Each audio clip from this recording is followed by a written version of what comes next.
Magandang araw. Napagpasya natin mag-bike ngayon. By the way, papunta pala tayo sa taas. Dito tayo sa paakyat sa Daang Katutubo. Susubukan natin tumago sa Daang Kalikasan.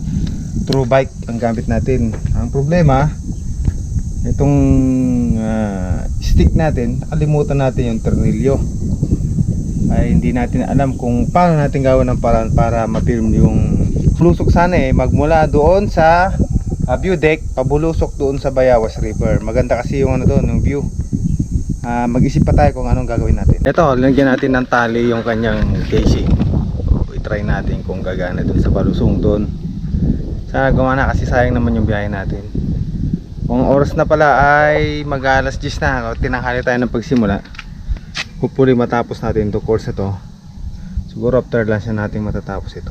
So, ito po yung outcome. Medyo magalaw po yung kuha ng video. Tsaka nakabaliktad po ito. Ang ginawa natin, flip na lang natin sa edit. ito, nagbabike na ulit tayo.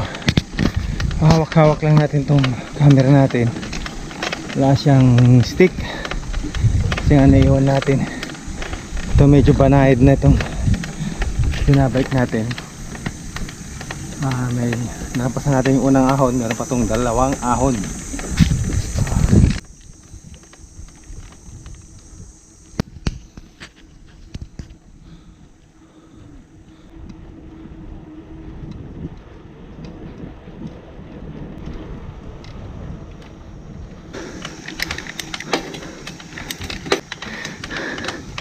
Here comes the ahon.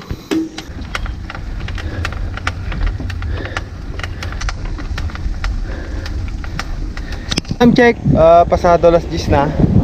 Parang hindi na tayo tutuloy kasi mainit na. Saka hindi pa natin sigurado kung gagana nga itong discarding tali na ginawa natin. Pahinga muna tayo. Siguro kainin na lang natin yung biniling pananghalian natin dito. Ay, yung bike na binalak magiging lamon na lang. O meron tayong nakitang ibang mga development dito. Yung mga yon, nakita nyo yun?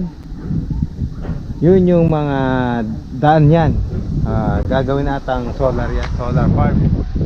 So makikita nyo doon, puro daan na. Dati wala yan, ngayon nade-develop na. Parang araw siguro to magiging marami ng mas marami ng civilization dito. Ang solar farm dyan. Saan tayo? Yun. Yung malapit sa tower na yun. Doon yung view deck. Tapos bababa sana tayo doon sa kabila. Punta tayo ng Daang Kalikasan. Meron ako nakitang cute na bagay dito. Ito. Yan o, daan. Tapos maganda dito. Yan ito, pagkungkat dyan dito. Yan. Mga pato-pato, man-made na daanan. Ayun, may kubo sa baba. Tsaka ito maganda. Yan o, wow. Meron doon isang kubo. Yan. Crash natin yung isang kubo dito. Ito, balik na tayo sa bike natin.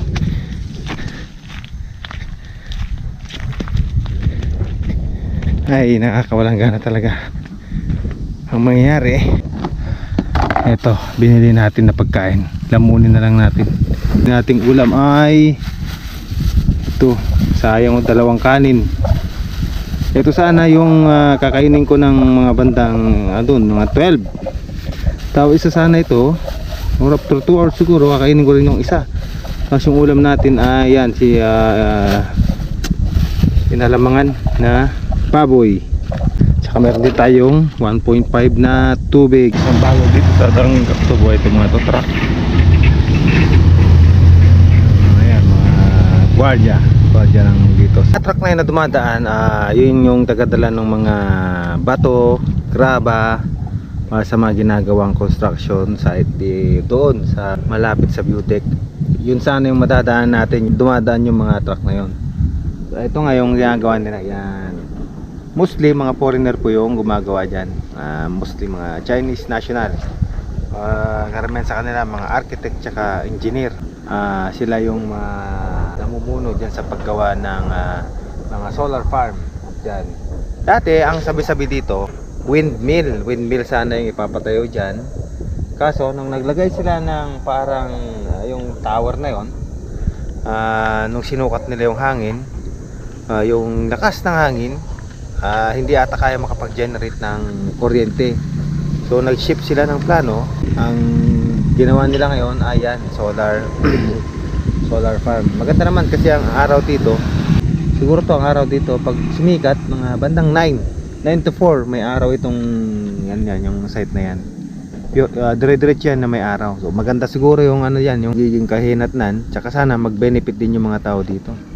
Kasi sayang yung lugar, tignan nyo. Ang laki nung gambala nilang bundok dyan. So yung bundok na yan, hindi napapakinabangan. Hindi na makikinabang dyan.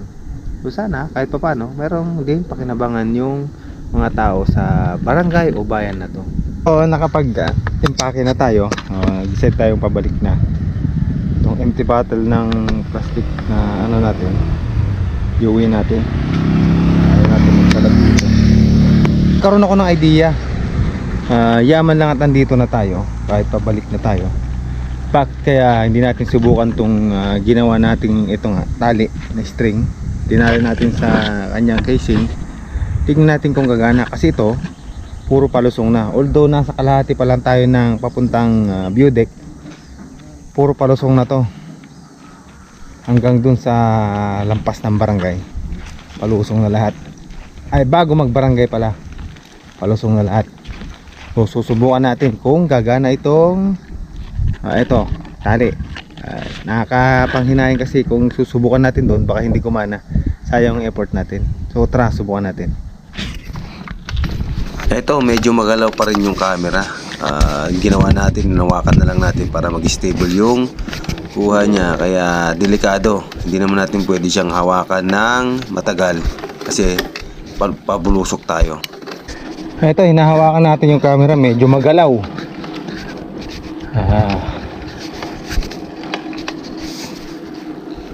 Parang hindi siya mag-steady. Hindi po pwede kasi gumagalaw-galaw siya. Baka hindi rin siya makakuha ng magandang video. Tsaka worse, mapatid yung tali, malaglag. So wag na nating sugalin. Susunod ay ibang araw pa naman.